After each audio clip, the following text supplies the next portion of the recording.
How does the output of one rotor compare with the output of a piston engine? Look again at the working chamber. How many of these chambers are there in the housing?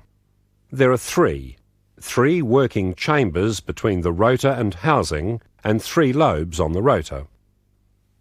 This means that for each complete rotation of the rotor, there are 3 power pulses. Let's see how this occurs. Start near the end of an intake phase for working chamber A. Apex 1 is compressing the fresh fuel-air mixture as it approaches the plugs.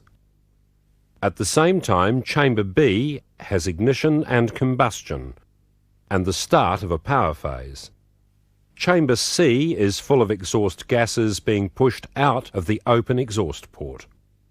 The mixture in chamber A keeps being compressed, getting ready for ignition. Chamber B has uncovered the exhaust port and is starting to push out its exhaust gases.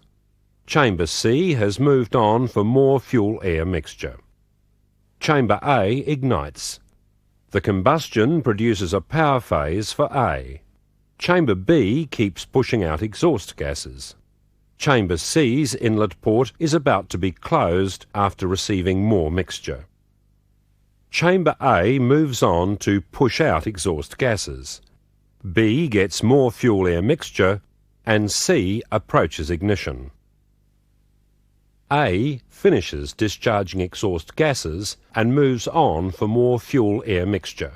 B is at ignition, and C is pushing out its exhaust gases, which is where we started. The 3 chambers continue in different phases. The top chamber is in intake, the right chamber is in ignition and power, and the bottom one is in exhaust, all at once.